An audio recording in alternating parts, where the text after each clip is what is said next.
Bonjour à tous, donc aujourd'hui on va faire un petit cours d'automatique sur la discrétisation d'un correcteur continu. Quand on a un correcteur continu, qu'on a les caractéristiques, etc. Et pour une raison ou une autre qu'on souhaite le remplacer par quelque chose de discret. Donc soit on fait appel à toutes les méthodes de synthèse des correcteurs discrets qu'on verra dans les prochaines vidéos, soit on se dit bah tiens mon correcteur continu il marchait bien, je vais essayer d'avoir son équivalent discret, et donc je vais essayer de discrétiser ce correcteur continu et du coup à le mettre directement sur le microcontrôleur ou l'ordinateur. Donc c'est un peu l'idée aujourd'hui de cette petite vidéo ici. Donc tout ça en fait, pour commencer ça en fait on a besoin d'approximer l'action dérivée. Donc l'action dérivée, si vous avez cette courbe ici qui est constituée d'un ensemble de points, comment calculer la dérivée de cette courbe à partir de cet ensemble de points. Donc en fait, vous avez plusieurs solutions possibles. On va avoir trois méthodes que je vais expliquer tout de suite. Donc il y aura une différence vers l'avant, une différence vers l'arrière et une différence vers l'avant et l'arrière. Donc l'approximation de la dérivée, on va commencer par la différence vers l'arrière. C'est-à-dire qu'on va prendre deux points de la courbe. Donc je vais approximer la dérivée en ce point-là. Je vais prendre le point ici et le point d'échantillonnage précédent. Et donc du coup, je vais essayer d'approximer, je vais calculer la pente entre ces deux points. Calculer la pente entre ces deux points. Donc je vais approximer la dérivée ici par la valeur de la fonction moins la valeur de la fonction à l'instant précédent. On va diviser par le TE ici. Donc c'est bien une approximation, on le voit ici. On n'a pas la vraie dérivée. Donc ça, si on fait la transformée en Z de ce truc-là, en fait, la transformée en Z de l'opérateur dérivé, et ben en fait, on prend la fonction f de t va devenir f de z. On prend la fonction f de t à l'instant d'avant, donc va devenir z-1 f de z. On soustrait et on divise par te. Si on factorise un petit peu tout ça par f de z, on va avoir que l'opérateur dérivé, c'est 1 moins z-1 divisé par te fois f de z. Ça, c'est pour la différence vers l'arrière. Donc on prend le point courant, le point précédent, et on a une approximation de la dérivée. Attention, c'est toujours une approximation. On a la même chose vers la différence vers l'avant, c'est-à-dire qu'au lieu de prendre le point courant, on va prendre le point après. Donc, au lieu d'avoir f de t moins f de t moins te, on va avoir le point d'après, f de t plus te, moins f de t sur te.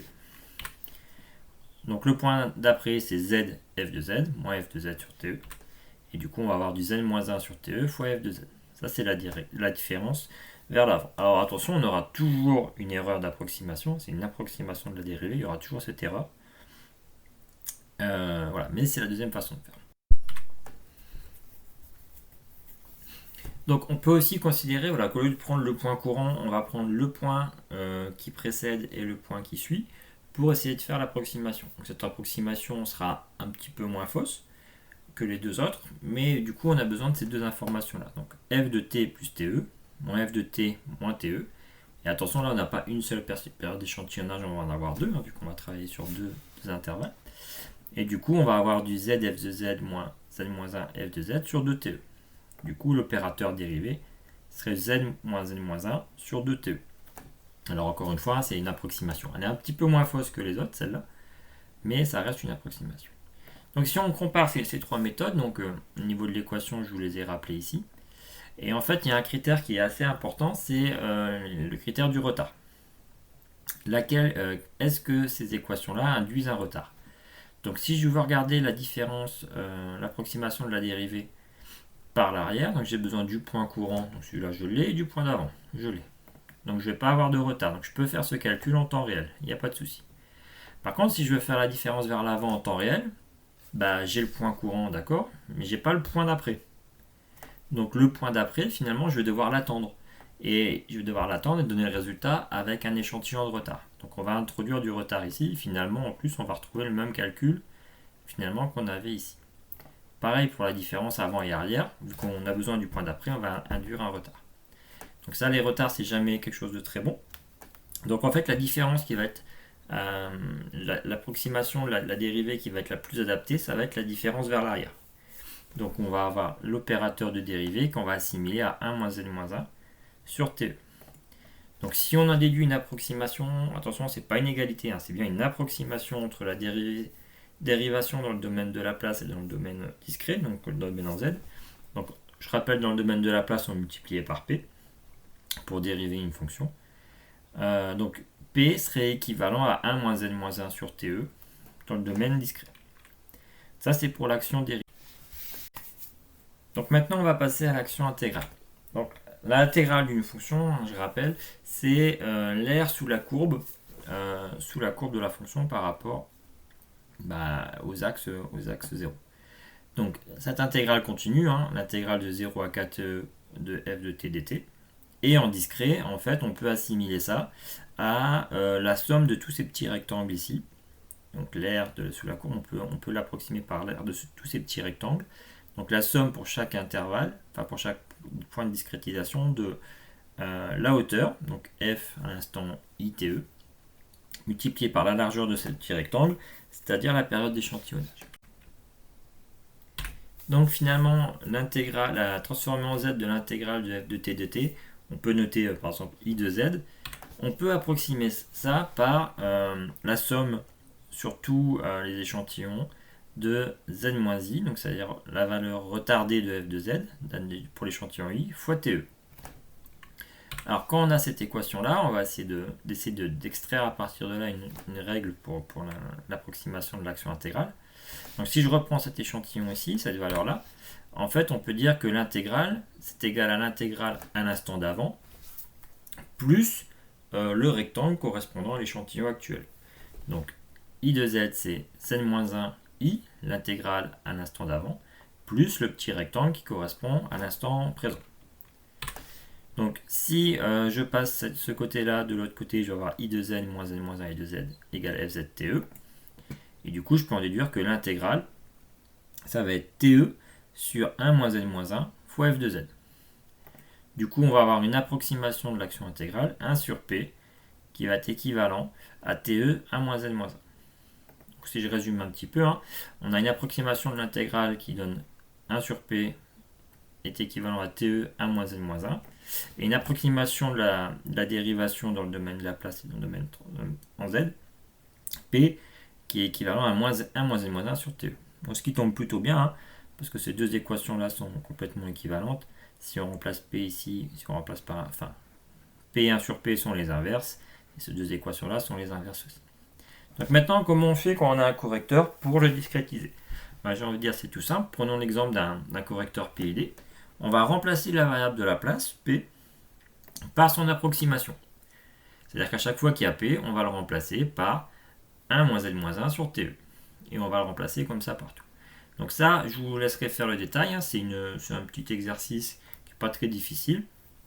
Et en fait, on peut, comme ça, en détaillant un petit peu, en développant un petit peu les équations, arriver à démontrer en fait que C2Z, ça va être, donc ce correcteur PID discret, ça va être un coefficient R0 plus R1Z-1 plus R2Z-2 divisé par 1 n-1, la présence de l'intégrateur qu'on a bien dans le PID, plus un polynôme 1 plus S1Z-1.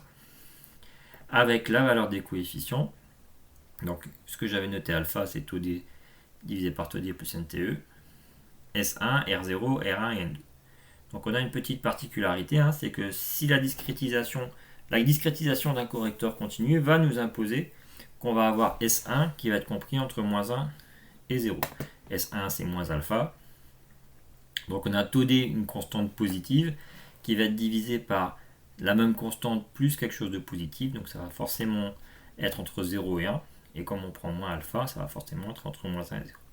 Alors la forme qui est donnée là, elle est valable dans d'autres cas, dans les systèmes correcteurs numériques un peu plus compliqués.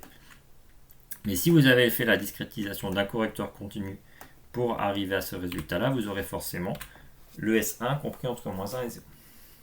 Voilà. Donc en conclusion, la discrétisation d'un correcteur continu, en fait, elle peut se faire tout simplement en remplaçant P par 1 moins n-1 sur TE. Attention, c'est une approximation. Ça ne remplace pas la table des transformés si vous avez un système continu que vous voulez passer en discret. C'est vraiment une approximation. Et cette approximation va être d'autant plus acceptable que la période d'échantillonnage va être élevée. Que la fréquence d'échantillonnage va être élevée, c'est-à-dire que la période d'échantillonnage va être faible. c'est à peu près cohérent, hein, si on veut mimer ou se comporter le plus possible dans quelque chose de continu, il vaut mieux agir le plus rapidement possible, le plus fréquemment possible, pour essayer d'avoir un comportement le moins possible en marche d'escalier, le plus possible continu. Voilà. Et comme on l'a vu dans la vidéo sur la stabilité des systèmes discrets, si on choisit une fréquence d'échantillonnage trop basse, notre approximation va devenir vraiment très mauvaise et on va pouvoir avoir un système qui va devenir instable. Alors c'est pas du tout ce qu'on cherche. En général, on essaie quand même d'avoir des systèmes stables avec des performances souhaitées. Voilà, donc cette période d'échantillonnage, encore une fois, en discret, c'est le gros problème. Il va falloir trouver un compromis entre une période d'échantillonnage très élevée qui va bien approximer notre correcteur continu, mais très élevé dit correcteur ou contrôleur ou microcontrôleur ou processeur plus cher. Par contre, une fréquence d'échantillonnage trop faible, une période trop longue, va être moins coûteuse en contrôleur, microcontrôleur ou PC. Par contre, on peut risquer d'avoir des pertes de performance, voire une instabilité du système. Voilà, j'espère que cette vidéo a été claire, et puis je vous souhaite une bonne journée. Au revoir.